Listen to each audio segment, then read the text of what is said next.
अस्सलामु अलैकुम वरहमतुल्लाहि तआला वबरकातुहू।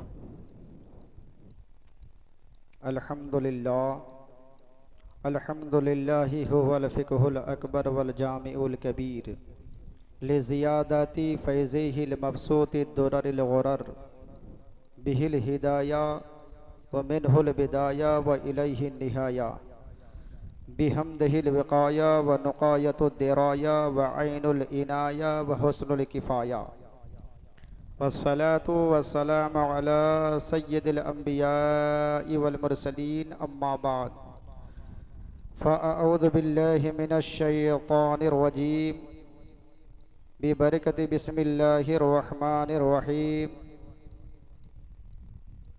क़ुल ला अस्अलुकुम अलैहि अजरा इल्लल मवद्दत फ़िल क़ुरबा सदक़ल्लाहुल मौलाना अज़ीम व सदक़ा बल्लगना रसूलुहुन नबियुल अमीनुल मतीनुल मुबीनुल मुईनुल करीम व नहनु अला ज़ालिका लमिनश शाहिदीन व शाकिरीन वल्हम्दुलिल्लाहि रब्बिल आलमीन।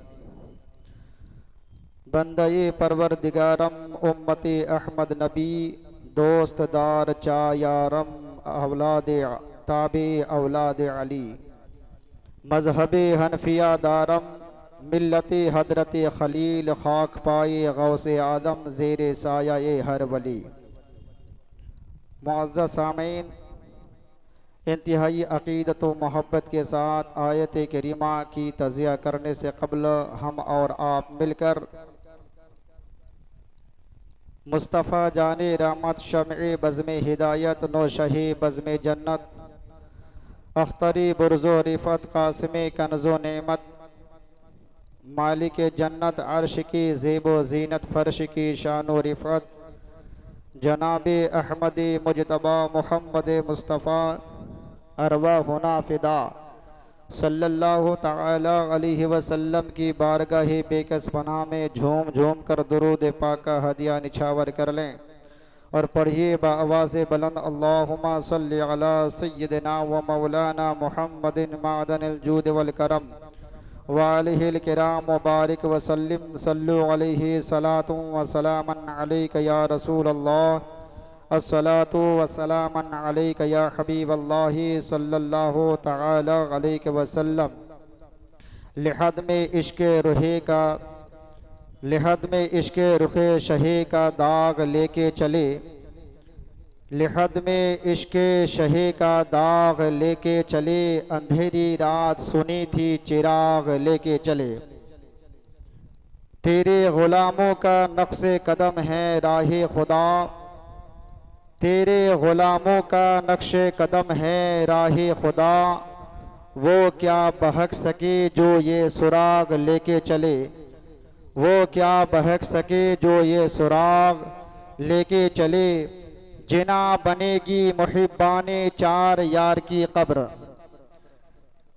जिना बनेगी मुहिब्बाने चार यार की कब्र, जो अपने सीने में ये चार बाग लेके चले, जो अपने सीने में ये चार बाग लेके चले। मुअज़्ज़ज़ सामीन, मैंने कुरान मुक़द्दस से जिस आयत करीमा की तिलावत करने का अपने आप को मुशर्रफ किया है, अल्लाह रब्बुल इज़्ज़त फरमाता है क़ुल ला अस्अलुकुम अलैहि अजरा इल्लल मवद्दा, कि जब से ये कायनात बनी है, ये दुनिया बनी है, हजरत आदम अलैहिस्सलातु व तस्लीम से लेकर के हजरत ईसा रूहुल्लाह अलैहिस्सलातु व तस्लीम तक जितने भी रोए ज़मीन पर इंसानों की रुश्द व हिदायत के लिए अंबिया किराम तशरीफ़ लाए हैं, हर एक ने यही तबलीग की कि अल्लाह एक है और अपनी नबूवत और रिसालत का इकरार कराया, ऐलान किया और फरमाया कि लोगों बुत परस्ती छोड़ दो, जिसे अपना तुम खुदा मानते हो, जिसकी तुम पूजा करते हो वो हक नहीं है, वो झूठा है। अगर तुमने उस रब की इबादत की जिस रब का ऐलान मैं करता हूं, और जिस रब ने मुझे नबी बनाकर रसूल बना करके भेजा, तो अल्लाह तबारक व ताला के पास उसका अजर तुम्हारा होगा। हजरत लूत अलैहिस्सलाम आए, यही तबलीग की। मूसा कलीमुल्लाह, हजरत यूसुफ, हजरत इब्राहिम, हजरत इस्माइल, हर एक ने यही तबलीग की कि अल्लाह एक है, मैं अल्लाह का नबी व रसूल बन करके आया हूँ। और जब तुम उस अल्लाह पर ईमान ले आओगे, मेरी रिसालत और नबुवत का इकरार करोगे, तो अल्लाह तबारक व ताला के पास इसका अजर होगा। लेकिन कुर्बान जाइए अल्लाहपुरा के जन्नती मुसलमानों, जब हम सब की आका मोहम्मद अरबी सल्लल्लाहु ताला अलैहि वसल्लम की जलवागरी हुई, तो मेरे करीम आका ने भी ऐलान फरमाया कि अल्लाह एक है और मैं आखिरी नबी हूं, मेरे बाद कोई नबी नहीं आएगा। तो आज से अल्लाह की इबादत करो और रसूल कायनात सल्लल्लाहु ताला अलैहि वसल्लम का इकरार करो। और साथ ही साथ मेरे रब ने फरमाया कि उसका अजर और उसका सिला आखिरत में उसे नहीं दिया जाएगा। ऐ महबूब, अपने गुलामों में ये बयान करो कि जो अल्लाह और उसके रसूल पर ईमान ले आएगा, उसका अजर उसका सिला ये है कि वो तेरी अहले बैत से मोहब्बत करे, मोहब्बत से। सुभान अल्लाह, मैं कुछ नहीं चाहता इल्लल मवद्दत फिल कुर्बा, मगर आप सल्लल्लाहु ताला अलैहि वसल्लम के रिश्तेदारों की मोहब्बत, अहले बैत अतहर की मोहब्बत चाहता। यही उसका अजर उसका सिला है। अहले बैत ये कौन लोग हैं? आज हम मुसलमान अहले बैत से बेपनाह मोहब्बत करते हैं। अल्हम्दुलिल्लाह, होनी भी चाहिए, क्योंकि जिस नबी ने अपने आल से इतना प्यार किया हो, इतनी मोहब्बत की हो, फिर हम मुसलमान क्यों ना करें? और करना भी चाहिए। मगर एक बात जरूर है कि अहले बैत की मोहब्बत कतअन ये नहीं कि हम सहाबाए किराम को भूल जाएं, हम सहाबाए किराम की बेअदबी करें, हम सहाबाए किराम की शान में गुस्ताखियां करें। ये कतअन अहले बैत की मोहब्बत नहीं है। अहले बैत की मोहब्बत यही है जो मेरे इमाम ने कहा है कि अहले सुन्नत का है बेड़ा पार असहाबे हुजूर, अहले सुन्नत का है बेड़ा पार असहाबे हुजूर, नज्म और नाव है इतरत रसूलुल्लाह की। ये अलग अलग नहीं है। अगर कोई साहबाए किराम के शान में गुस्ताखिया करे, कोई भी साहबी हो, फर्क सिर्फ इतना है कि रसूलुल्लाह का उसने कलमा पढ़ा हो और हालत ईमान में दुनिया से रुखसत हुआ हो। मेरे माँ बाप पर कुर्बान, क्योंकि ये तो हमारा ईमान है कि नबी पाक सल्लल्लाहु ताला अलैहि वसल्लम के बाद अहले बैत अतहर से इस रूए जमीन पर अगर किसी ने मोहब्बत की है, किसी ने प्यार किया है, तो वो साहबाए किराम की जात है। उससे बढ़कर इस दुनिया में कोई कर ही नहीं सकता। और यही खुलफाए राशिदीन है कि खुलफाए राशिदीन के जरिए से वो दीन हम तक पहुंचा है। अहले बैत की जो उन्होंने मोहब्बत करते हुए अपने माथे के आंख से देखा और देख करके सहाबाए किराम ने अपने बेटे को बताया, उन्होंने अपने बेटे को बताया, उन्होंने अपने बेटे को बताया। एक एक बढ़कर बताते बताते अहले बैत की मोहब्बत, उनके फजाइल, अल्लाहु अकबर, 1400 साल के बाद हमारे आंखों के सामने आया है। मगर अहले बैत की मोहब्बत ये वाजिब है, और उसका मतलब ये भी नहीं कि हम किसी भी सहाबी के शान में हम गुस्ताखी करें। वो तो कोई और होगा, बुरा मत मानिएगा कि वो ऐलान करता है, एक राफजी फिरका है, किताबों के अंदर आता है, अजमत सहाबा बयान करता है, और ये अपनों में एक जमात है जो अपने आप को मुसलमान कहता है, उनको राजी करने के लिए अजमत सहाबा बयान करता है, और उनके जलसों में ये कहता है कि सहाबा जैसा इस कायनात में कोई नहीं अंबिया किराम के बाद। बयान करता है कि सहाबा जैसा कोई नहीं, उधर उन्हें राजी करने के लिए कहता है कि सहाबा जैसा अंबिया के बाद कोई नहीं, ये ऐलान करता है, और इधर कहता है कि नबी हमारी तरह है, अलियाज़ुबिल्लाह। कहता है, मता है ना, मालूम है आपको। इधर कहता है कि नबी हमारी तरह है, उधर कहता है कि सहाबा किराम जैसा कोई जमात नहीं है। मैं पूछता हूं कि आखिरकार सहाबा किराम के अंदर कौन ऐसी बातें हैं कि रूए जमीन पर सहाबा जैसी कोई हस्ती नहीं, कौन ऐसी खुसूसियत है, कौन ऐसी बातें पाई जाती है।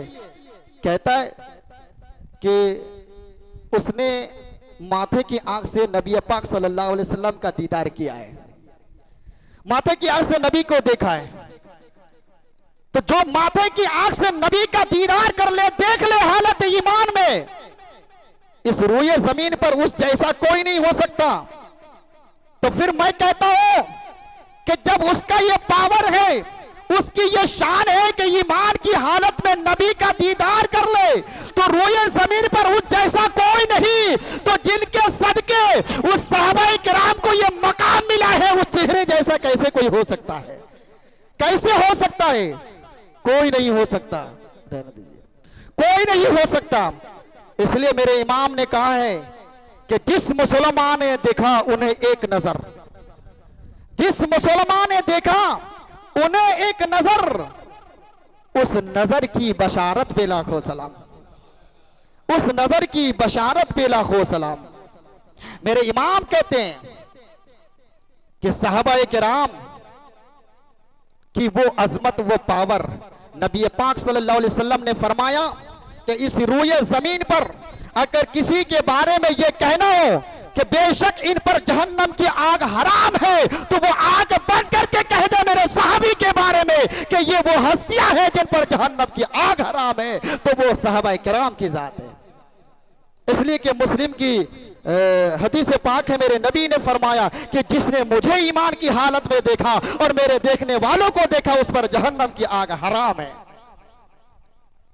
जहन्नम की आग उस पर हराम है। और ये कोई अलग अलग नहीं है, अहले बैत की मोहब्बत और सहाबाए किराम की मोहब्बत, कि इस रोए जमीन पर सहाबा जैसी कोई हस्ती नहीं, ये हर एक का कहना है। लेकिन उस अजमत वाले रसूल के बारे में अपने दिल में बुग़्ज़ और इनाद रखते हैं, और यही तबका हमारे अंदर भी पाई जाती है कि एक तरफ हम तो अहले बैत से मोहब्बत का दावा करते हैं, और दूसरी तरफ अफ़आल कबीहा के जरिए से हम उन्हें तकलीफ भी पहुंचाते हैं, उन्हें नाराज भी करते हैं। ये कतन, ये मोहब्बत अहले बैत की पहचान नहीं है, ये दावे के साथ कहा जाता है। वैसे तो मेरे करीम आका सल्लल्लाहु अलैहि वसल्लम ने फरमाया कि अगर कोई शख्स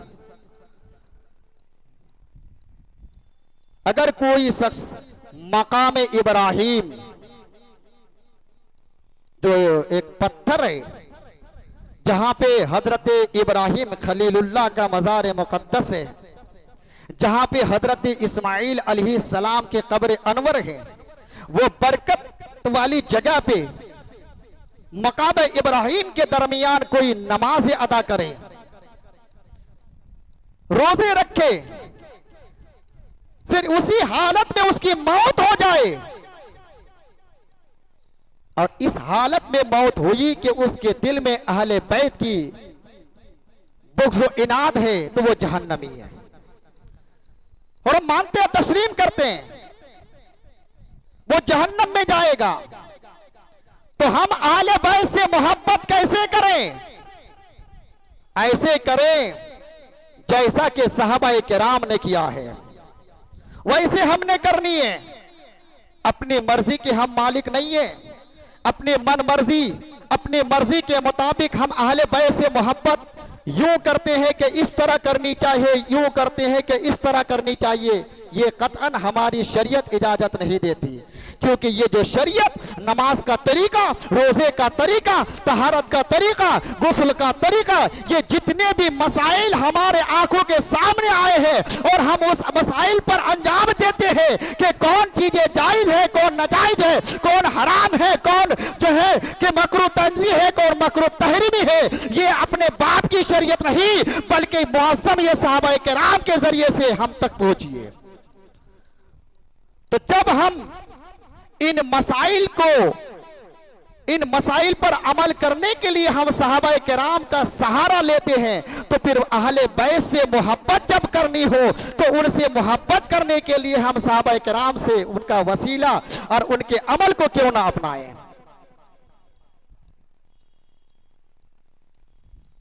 और कैसे मोहब्बत की सहाबाए किराम ने? ऐसे मोहब्बत की कि इमाम हसन ने अबू बकर सिद्दीक मस्जिद नबवी के मेंबर पर खड़े होकर के वाज फरमा रहे हैं। इमाम हसन मौला अली के बड़े साहबजादे कम सिन्नी में आकर के खड़े होकर के कहते हैं कि अबू बकर मेरे नाना जान के मेंबर से उतर जाओ, क्योंकि ये मेरे नाना का मेंबर है। दरमियाने वाज मेंबर से उतर जाते हैं और उसी अपने सीने से लगाते हैं। ये मोहब्बत का तरीका है। और बड़े प्यार से कहते हैं कि बेटा हसन शहजादे, ये तो तुम्हारे नाना ही का मेंबर है, मेरे बाप का कोई तो मेंबर है ही नहीं है। यही वाकया इमाम हुसैन के साथ अहद फारूक में फारूक आजम के साथ हुआ है।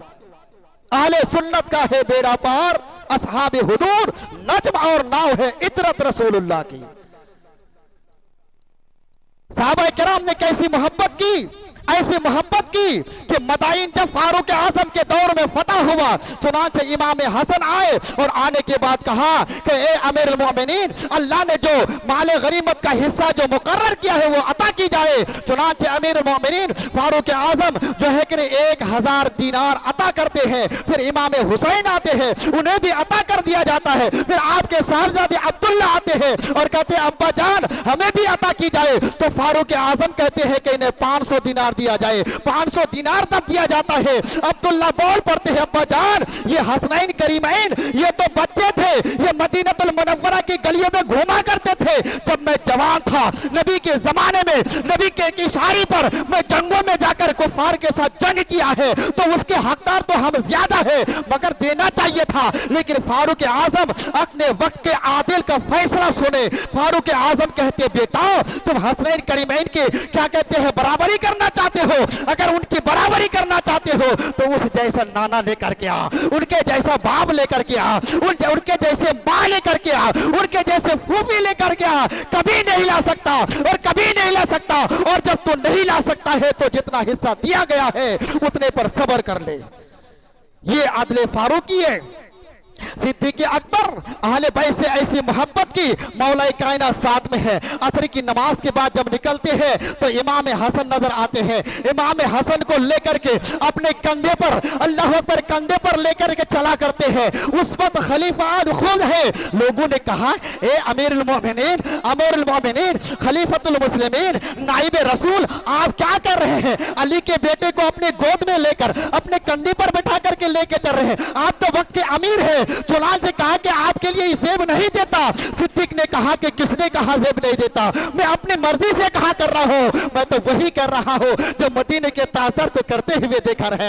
मैं तो सुन्नत मुस्तफा को अदा कर रहा हूं। मैंने इन आंखों से मुस्तफा जाने रहमत को, इमाम हसन को अपने कंधे पर बैठा करके मदीने के गलियों में चलते देखा है। उसी मुस्तफा की सुन्नत को मैं अदा कर रहा हूं। ये अहले बैत की मोहब्बत, अहले बैत की ये मोहब्बत है।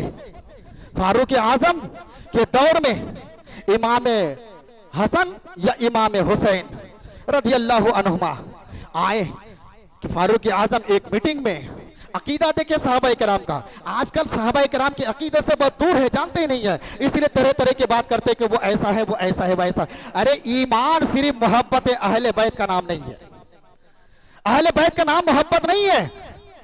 क्योंकि अगर कोई अहले बैत से मोहब्बत करता है और दिल में सहाबाए किराम की नफरत बुग़्ज़ व इनाद है, तो वो अहले बैत का सबसे बड़ा मक्कार, वो दुश्मन है, दुश्मन है वो। और ये मैं अपनी तरफ से नहीं कहता, ये अहले सुन्नत के कुतुब के अंदर लिखा हुआ है। आजकल तो गैर मुक़ल्लिद जो हमारे अपने आप का मुसलमान कहने वाले जो है, उनके फिरकों की कुछ किताबें हमने रखी है, तो देखता हूं कि हमारी किताब से नकल करके वही बातें लिखी है जो हमारे उलमा बयान करते हैं। उन लोगों ने भी ऐसा लिखा है। तो इमाम हसन और इमाम हुसैन गालिबन आए, देखा कि फारूक आजम किसी से बात कर रहे हैं अपने दौरे खिलाफत में। प्यार देखे, इसी कहते हैं अहले बैत की मोहब्बत। और देखा कि दरवाजे के पास उमर बिन खत्ताब का बेटा अब्दुल्ला खड़ा है, इजाजत मांग रहे अपने अब्बा से बात करने के लिए, इजाजत नहीं मिल रही है, बहुत देर तक मुंतजिर है। इमाम हसन ने जब देखा कि फारूक आजम के साहबजादे अब्दुल्ला मुंतजिर है, उन्हें इजाजत नहीं मिल रही है, तो मैं किस चीज की मूली हूं कि मुझे इजाजत मिल जाए। वापस चले जाते हैं। फिर कुछ दिन के बाद मुलाकात होती है फारूक आजम से, तो फारूक आजम सलाम की बात बोल पड़ते हैं कि साहबजादे अरसा हो गया, मुलाकात नहीं करते, मुलाकात नहीं हो रही है। तो गालिबन इमाम हसन या इमाम हुसैन रदियल्लाहु अन्हुमा ने कहा कि नहीं, हम आए थे मुलाकात के लिए, फला दिन को आए थे, लेकिन आप मसरूफ थे किसी से बातचीत करने में, और आपका बेटा मुंतजिर था, वो बार बार इजाजत तलब कर रहा था, मगर उन्हें इजाजत नहीं मिल रही थी। तो मैंने ख्याल किया जब बेटे को इजाजत नहीं मिल रही है तो फिर मुझे कैसे इजाजत मिलेगी। चुनांचे फारूक आजम कहते हैं, हसन या हुसैन वो और है अब्दुल्ला, और तुम और हो, वो और है तुम और हो। और अपनी अमामा शरीफ उतार करके सामने रख करके कहते हैं, ए हसन या हुसैन सुन, ये मेरे सर के ऊपर जो बाल है ना, ये बाल भी अल्लाह अकबर तेरी औलाद से, तेरी जैकने नस्ल पाक से ये हमें तेरे सदके में ये बाल उगा है और मिला है हमें। और लोग न जाने क्या कहते हैं कि अहले बैत से बहुत लगाव है, मोहब्बत करते हैं, दावा पेश करते हैं। हम कहते हैं कि जो करते हैं ना, वो अगर कर दिया जाए तो हमें मार पड़ जाएगी, लेकिन सोचने की बात है, खुल्ला खुल्ला बयान कर दिया जाए जो हम कर रहे हैं। अल्हम्दुलिल्लाह मैं तकरीबन 12 या 13 साल से बनारस के अंदर हूँ, और यहाँ भी तकरीबन 8-9 साल से जुमा की नमाज पढ़ाता हूँ। मैंने बार बार देखा है, लेकिन इस साल जो ढोल वाला जो गरोह है कम देखने को मिला। अल्हम्दुलिल्लाह वो रंग लाएगा, इंशाअल्लाह रंग जरूर लाएगा। हमारे भाइयों को जरूर इस्लाम को समझ में आएगी कि हम कर क्या रहे थे। यही तो बात है कि नबी के जमाना में एक साहबी है, हजरत कतादा है या और कोई है, लेकिन हदीस है, नबी की बारगाह में आकर के मुस्कुराने लगे और अर्ज करने लगे, या रसूल अल्लाह सल्लल्लाहु ताला अलैहि वसल्लम, मुझे दो बातें बहुत सताती है, दो बातें बहुत सताती है, तवज्जो के साथ सुने। दो बातें साहबी में इख्तलाफ है, याद नहीं आ रहा है, लेकिन हदीस पाक ये है। कहा कि या रसूलल्लाह, दो बात मुझे बहुत परेशान करती है, जब वो ये बात याद आ जाती तो मैं रोने पर आमादा हो जाता हूँ, रोने लगता हूँ, और जब वो बात दूसरी बातें याद आती है तो मैं हंसने लगता हूँ। मेरे करीम आका मुस्कुराए, वो तो कौन सी बात है? अर्ज की कि या रसूलल्लाह, एक बात तो ये है कि जब हम ईमान नहीं लाए थे, जब हम ईमान नहीं लाए थे, ईमान लाने से पहले हम क्या करते थे कि जब कहीं हमको सफर करना होता तिजारत के घर से, तो जो रोटियां होती है आटा गोंद करके उसकी मूर्ति बना लिया करते थे, मूर्ति बनाते थे, और मूर्ति बना करके साथ में, क्योंकि उस दौर में जमाना जाहिलियत में भगवान को साथ में रखना ये वाजिब समझता था, तबर्रुक समझते थे, उस दौर की बात कर रहा हूँ। वो लेकर के चला करते थे, अब जब जरूरत पड़ती थी उनसे मांगा करते थे, उनसे बरकत लेते थे, ये इबादत था उस वक्त का, साथ में लेकर के चलते थे। या रसूलल्लाह, जब कई दिन हो जाता, जब बहुत भूख लगती, तो फिर उसी मूर्ति को तोड़ करके मैं खा लिया करता था, हम सब खा जाते थे। यानी अपने ही हाथ से भगवान को बनाते, भूख लगने पर उसको तोड़ करके खा जाते। ये बात जब याद आती है तो बहुत हंसी आती है, बहुत हंसी आती है। चुनांचे वो दूसरी बात कौन सी है? तो अर्ज करने लगे या रसूलल्लाह वो दूसरी बात ये है कि ये मजहब कितना पाकीज़ा मजहब है, ये अच्छा मजहब है कि रोना इस बात पर आता है कि जमाना जाहिलियत में हम अपनी बेटियों की कदर नहीं करते, किसी को दामाद बनाना पसंद नहीं करते, क्योंकि उस दौर में औरतों के साथ, बेटियों के साथ ऐसा जुल्म किया जाता था कि मजबूर होकर के अगर किसी के यहां बच्ची पैदा हो जाती तो अपना बाप खुद ही पकड़ करके अपने बेटियों को जिंदा दरगोर किया करते थे। अल्लाह अकबर। या रसूल अल्लाह, जब आपका कानून आया, आपकी शरीयत आई, अल्लाह अकबर, कोई बाप अपने बेटी को कैसे दरगोर कर सकता है? बेटियों को जिंदगी मिली, इज्जत मिली कि जिनके घर में बेटियां पैदा होंगी उस घर में रहमतों का नुज़ूल होगा, और जब वो बेटी मां बन जाएगी, अल्लाह अकबर, तो उनकी औलादों की जन्नत उनके मां के कदमों के नीचे होगी। और जब पहली बार निकाह करके, शादी करके किसी के घर में प्रवेश करेंगे तो शौहर को भी वो जन्नती बना देंगे। ये रुतबा दिया। ये बात जब सुनता हूं तो रोने लगता हूं कि अपने हाथों से अपने बेटे को जिंदा दरगोर करते थे।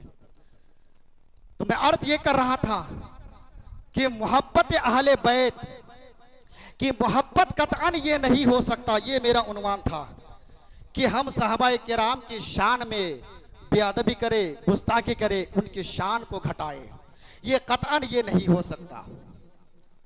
और मोहब्बत अहले बैत का मतलब ये भी नहीं कि हम अफ़आले कबीहा के जरिए से उनकी तरफ मंसूब करके उन्हें राजी करने की कोशिश करें। अब किताबों का मुताला करें, बहुत सारे लोग सुन करके हवाला देते हैं।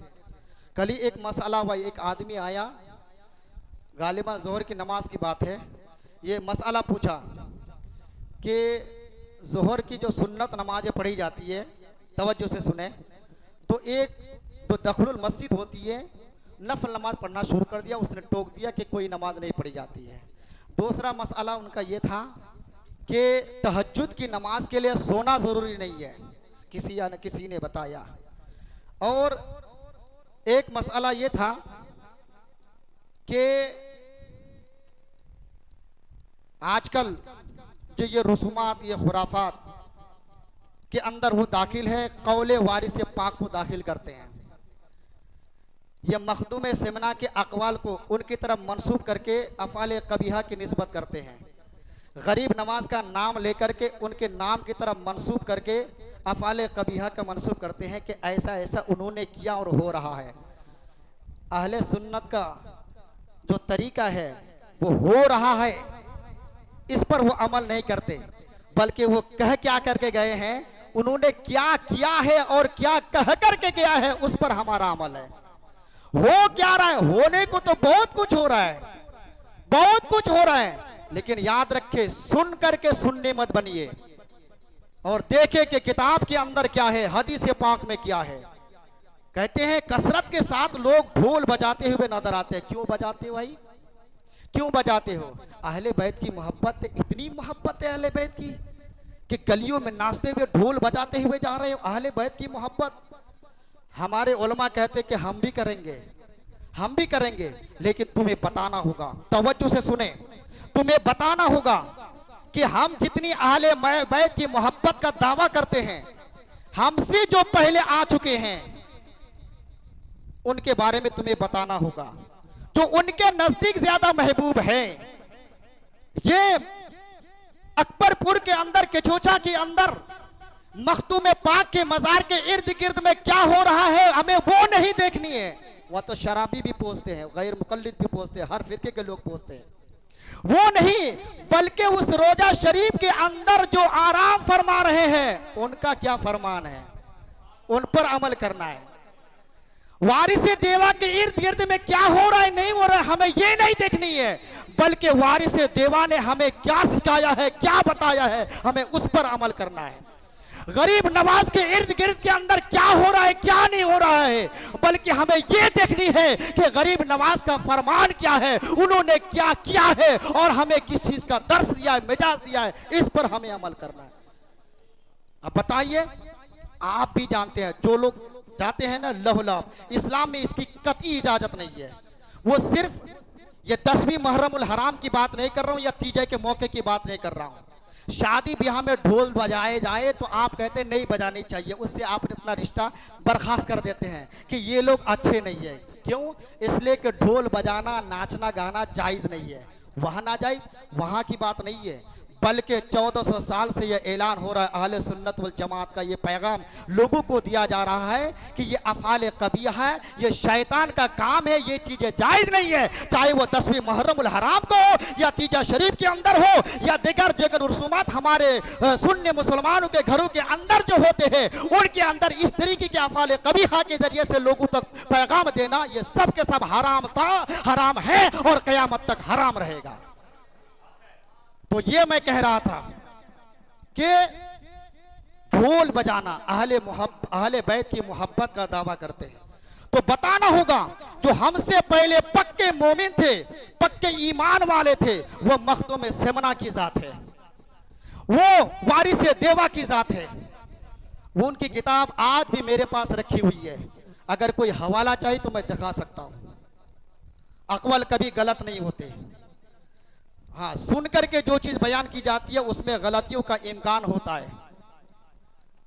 होता है, लेकिन लिखी हुई बात जो अपने अकीदे के हैं वो कभी गलत नहीं। वारिस देवा के ने ऐसा किया हो कतअन, किसी ने हमें बताया कि वारिस देवा ने एक ताजिया बनाया था और ताजिया बना करके गलियों में घूमा करते थे। अरे वारिस देवा इतनी बड़ी हस्ती, इतनी बड़ी जात, और ऐसे काम की निस्बत मनसूब उनकी तरफ कर रहे हैं। मैंने बहुत कोशिश की, 3 साल से ढूंढ रहा हूं उनकी किताबों में, कभी मुझे नजर नहीं आया। जो लोग ये हवाला पेश करते कि ऐसा उन्होंने किया तो मुझे दिखाइए, मैं मानने को तैयार हूं, मैं मान जाऊंगा, यकीन के साथ कहता हूं मान जाऊंगा। लेकिन आप कहेंगे तो आपकी बात नहीं मानूंगा। क्यों? कि आपके पास कोई दलील नहीं है, कोई सनद नहीं है, आप अपने बाप का कानून बताते हैं और मुझे आपके बाप का कानून नहीं चाहिए, बल्कि मदीने के ताजदार का कानून चाहिए। कभी आपको नहीं मिलेगा। तो जो गौसे पाक अहले बैत से ज्यादा मोहब्बत की है, उसने ऐसा कभी किया हो? हजारों की तादाद में असर हाजिर में गौसे पाक की लिखी हुई किताबें अभी शाये है, गरीब नवाज की किताबें पाई जाती है, मखदूम पाक की किताबें पाई जाती है, और आपके जो पीर मुर्शिद अला उल हक पंडवी मालदा शरीफ के अंदर जिनका मदार मुकद्दस है, उनकी भी किताबें पाई जाती है, लेकिन कहीं मुझे नजर नहीं आया। और आजकल लोग दावा करते हैं ऐसे ऐसे करके, खुदा के लिए कोई भी बुरे काम करने से पहले अपने दिल के अंदर खशियत पैदा करो, अल्लाह का डर पैदा कीजिए कि हम जिस चीज को करने जा रहे हैं और जिस पाक जात की तरफ मंसूब कर रहे हैं वो कोई मामूली जात नहीं है, बल्कि हमारे हिंदुस्तान के राजा ख्वाजा गरीब नवाज ने तो उसे अपना ईमान कहा है। ईमान तो नबी पाक पर ईमान रखना है, अल्लाह की जात पर ईमान रखना है, मगर गरीब नवाज कहते हैं ये कोई मामूली जात नहीं है, बल्कि ये ईमान है, ये मेरा ईमान है, ये शरीयत है, ये तरीकत है, ये सब कुछ है। अगर इनको सिद्ध दिल से मान लिया तो गोया कि अल्लाह के नबी को राजी कर लिया, और जिसने नबी को राजी कर लिया उससे खुदा राजी हो गया। तो होश आने की जरूरत है हम मुसलमानों को। हमारी शरीयत इस चीज की इजाजत क्या है? जो सहाबा किराम ने ये किया है कि जो मुतबर्रक दिन है, विसाल की तारीखें हैं, उस पर आप कुरान की तिलावत करनी है, कुरान की तिलावत करनी है। क्यों? इसलिए कि मैंने आपको बताया था तकरीर में, मन तशब्बह, अबू दाऊद की हदीस है, मन तशब्बह बेकौमिन फहुवा मिनहुम, जो जिस कौम की मुशाहवियत करेगा वो उसी में शुमार होगा। नबी पाक 8 साल के जब नबी पाक सल्लल्लाहु अलैहि वसल्लम हिजरत फरमाकर मदीनतुल मुनव्वरा गए तो वहां के लोगों को देखा कि हालत रोजा में पाया। मेरे नबी ने फरमाया कि ये क्यों, ये क्या है, आज कौन सा दिन है? तो यहूदियों ने बताया कि या रसूल अल्लाह, मरहबा या मोहम्मद सल्लल्लाहु अलैहि वसल्लम, हम मूसा के कौम के लोग हैं, ये वो मुबारक दिन है कि इस दिन अल्लाह ने हजरत मूसा अलैहि सलाम को कामयाबी अता फरमाई थी, जो शुक्राने के तौर पर हमने रोजा रखा। आपने रोजा रखा, रोजा रखने का हुक्म दिया, हम भी रोजा रखते हैं। बड़ी अच्छी बात है, मेरे नबी ने फरमाया तुमसे ज्यादा मानने वाले तो कलीमुल्लाह को हम हैं। साहबी को हुक्म दिया, साहबी को हुक्म दिया कि मेरे साहबियों रोजा रखो, लेकिन एक रोजा नहीं बल्कि 2 रखो। तो इसलिए रखोगे, एक ना रखना है। एक रखोगे तो यहूदी के मुशाबियत होगी, 2 को 10 से मिलाओ, 10 को 11 को मिलाओ। इधर इताअत मूसा अलैहिस्सलाम भी होगा और दूसरी तरफ मुखालिफत यहूदी भी होगा। ये हमारा इस्लाम है। हमारे इस्लाम से बेहतर किसी का मजहब हो ही नहीं सकता। इस्लाम की तालीम से बेहतर किसी की तालीम हो ही नहीं सकती। अगर है तो फिर हमें बताएं। हर एक को जो ओहदा, जो इज्जत दी जा रही है, हर एक को जिसका जो मकाम है।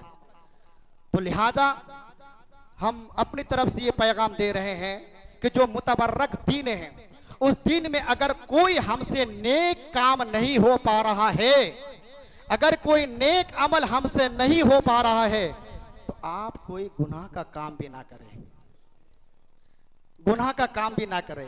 ये साकिब रजा मुस्तफ़ाई की तकरीर में मैंने सुना था, लोग कहते हैं हमें नमाज नहीं पढ़ रही है, नमाज पढ़ के क्या होगा, हमें नहीं पढ़नी है, हमें नहीं पढ़नी है। आपने प्यारा जवाब दे दिया, तुम कौन होते हो नमाज पढ़ने वाले? अल्लाह चाहता ही नहीं कि तुम्हारी पिसानी रब के हुजूर झुके। कितना अच्छा जवाब दिया था उसने, कितना अच्छा जवाब दिया था। और अभी हाफिज जी एक ऑडियो भेजा था, लोगों ने, किसी ने पूछा कि आप इधर क्यों काटते हैं, इधर क्यों काटते हैं, इधर क्यों काटते हैं, यानी पीठ क्यों काट रहे हैं, अब सीने की तरफ चाकू क्यों चला रहे हैं, सर को क्यों काट रहे हैं? तो कहते हैं हमें शक है, हम मुहिब्बाने अहले बैत है, हम मुहिब्बाने अहले बैत है। इमाम हुसैन जंग के दरमियान जो तीर चलाई गई थी, बर्छियाँ मारी गई थी, तो हमें शक है कि वह तलवार पीछे से वार किया काफिरों ने, जालिमों ने, या आगे से, या इधर या उधर। तो आपने प्यारा जवाब दे दिया, उसमें शक है कि आगे से लगी या पीछे से या दाएं से या बाएं से, लेकिन इसमें किसी का शक नहीं है कि तन से सर को जुदा किया गया। अगर वाकई तुम मुहिब्बे अहले बैत हो तो सर को, तन को जुदा करके देखो, हम कुछ नहीं बोलेंगे। बहुत ही अच्छा जवाब दिया। अल्हम्दुलिल्लाह, हम सारे मुसलमानों की तरफ से ये अल्लाह के हुजूर ये अरीज़ा है कि हम सारे मुसलमानों को सहाबाए किराम की मोहब्बत, आले बैत की मोहब्बत पर कायम और दायम रखे। हम सारे मुसलमानों को तमाम किस्म के खुराफात से महफूज और मामून रखे। अल्लाह तबारक व ताला की बारगाह में ये अरीज़ा है कि हम सबसे पहले तबलीग अपने घरों में करें। ये बाप की जिम्मेदारी बनती है। जो हमारे 8-8 साल, 10-10 साल, 12-12, 15-15 साल के लड़के इधर उधर बहकते हुए नजर आते हैं, ये बाप की जिम्मेदारी है। काल इनकी पुरसान नहीं होगी बल्कि इनके वालिदैन को पकड़ा जाएगा।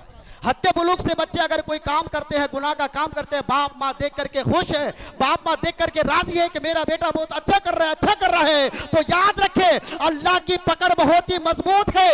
जब वो पकड़ लेगा तो किसी के अंदर जुर्रत नहीं कि उसे रोक ले, उसे रोक ले, बाखबर हो जाए, अपने बच्चों को कंट्रोल करे कि ये चीजें जायज नहीं है। और उन्हें तबलीग अगर नहीं समझा सकते हैं तो जा करके जो अपने मोहल्लों के जो इमाम होते हैं, जो अपने मोहल्लों के अहले सुन्नत का जो मौलवी है, आलिम दीन है, उनसे कहे जाकर के जाओ बेटा शरीयत की ताल में लेकर आओ, मुस्तफ़ा का कानून क्या कहता है, मुस्तफ़ा की शरीयत क्या करे, सहाबा किराम के अखबार क्या है, सहाबा किराम के तौर तरीके क्या है। अल्लाह अकबर, जब हमारे बच्चे को इस चीज की तालीम दी जाएगी तो, और जब हमारे बच्चे इस पर अमल पैरा हो जाएंगे तो दुनिया भी संवर जाएगी, आखिरत भी संवर जाएगी। और ये बात आप जहन से निकाल दे कि हम इसीलिए निकालते हैं जुलूस के साथ नाचते हुए, ताकि मुखालिफिन को पता चले कि मुसलमानों की तादाद अब तक बरकरार है। लेकिन याद रखे ये कोई तरीका नहीं है। अब गुनाह का काम करके अपने दीन को फौकियत देंगे, ये इस चीज की इजाजत हमें नहीं देती। अगर ऐसा होता तो उस वक्त 1400 साल से पहले इस्लाम की जो पहली जंग, बुखारी की पहली हदीस हमें बता रही है, वो जंग बदर के सिर्फ और सिर्फ 313 लोग थे, और इधर हजारों की तादाद में माजा साजो सामान के साथ थे। अगर रसूलुल्लाह इशारा फरमाते कि आओ कुफार के साथ जंग करनी है, तो आपके हुक्म की तामील करते हुए बच्चे मर्द सब के सब छूटे पड़ते और उन्हें सुरती की तरह मल करके खाए जाते। लेकिन आपने ऐसा नहीं किया, आपने ऐसा नहीं किया, लिहाजा इससे दूर रहे। और क्या है, सबसे बड़ी बात यह है कि ये अगर हसनैन करीमैन को अगर राजी करना चाहते हैं, ये मुस्लिम की हदीस है, राजी करना चाहते हैं तो कुरान की तिलावत करे, सदका व खैरात करे, अपने घरों में। कहते हैं गम मनाना चाहिए, गम इस्लाम में इस चीज की इजाजत नहीं देती। किताब का मुताला करके देखें, गम तो 3 दिन का होता है, 3 दिन का होता है, उससे जायज नहीं। कितने साल हो गए, अब भी गम मनाएंगे? नहीं मना सकते हैं ना, ये चीजें जायज नहीं है। बहुत सारे लोग कहते हैं कि मुहर्रम और हराम के महीनों में शादी ब्याह नहीं करनी चाहिए। मतलब क्यों नहीं करनी चाहिए? जब आका ने कह दिया कि करनी चाहिए तो किया जाएगा। इमाम हुसैन की शहादत सिर्फ जुड़ गया, जैसे 10वीं तारीख को इमाम हुसैन शहीद किए गए, उसी तरीके से बेशुमार अंबिया किराम ने भी इम्तिहान दिया उसी तारीख को। सहाबा किराम की भी शहादत हुई, उन्हें तो हम भूल गए, उन्हें तो हम भूल गए। तो यही सिर्फ नहीं है ना, बल्कि यहाँ हमें ऐसा काम करना है जिससे मेरे आका हमसे राजी हो जाए। सदका वो खैरात करे उनके नाम की, अगर खैरात करेंगे ना, मैं यकीन के साथ कहता हूं कि सदका वो खैरात उनके नाम पे करेंगे, मस्जिदों में उनके नाम पर 10 रुपया 15 रुपया दिया करेंगे, मैं यकीन के साथ कहता हूं कि कल कयामत के मैदान में आपके लेकिन क्या कहते हैं, आपकी सिफारिश करते हुए हसनैन करीमैन नजर आएंगे, नजर आएंगे। एक तरफ आप नमाज भी पढ़ते हैं, रोजा भी रखते हैं, सब कुछ करते हैं, और दूसरी तरफ आप अफाल कबिया के जरिए से उनके दिल को दुखाते हैं, तो फिर बराबर हो गया ना। इसलिए नबी ने फरमाया कि मदीनतुल मुनव्वरा में अगर एक नेकी कोई करता है तो 50,000 के बराबर सवाब दिया जाता है, और मक्कातुल मुकर्रमा के अंदर कोई एक नेकी करता है तो 1 लाख के बराबर, लेकिन मक्का में अगर कोई एक गुनाह करता है तो 1 लाख के बराबर अजाब दिया जाता है। मदीना में एक रह करके कोई एक गुनाह करता है तो 50 नहीं बल्कि 1 ही गुनाह लिखा जाता है। तो अफजल क्या हुआ, मदीना ना अफजल हुआ। तो इधर आप नमाज भी पढ़ रहे, सब कुछ कर रहे हैं, लेकिन फिर एक बुरा काम करके, साल में एक बुरा काम करके इमाम हुसैन की तरफ मंसूब करके उन्हें नाखुश नाराज कर रहे हैं, तो ये अमाल आपके काम नहीं आएंगे। नबी पाक सल्लल्लाहु अलैहि वसल्लम ने फरमाया कि मेरी आल की मोहब्बत, एक लम्हा 1 मिनट की मोहब्बत 1000 साल की इबादत से बेहतर है, 1000 साल की इबादत से बेहतर है। तो हम सारे मुसलमानों को अहले बैत की मोहब्बत पर कायम और दायम रखें।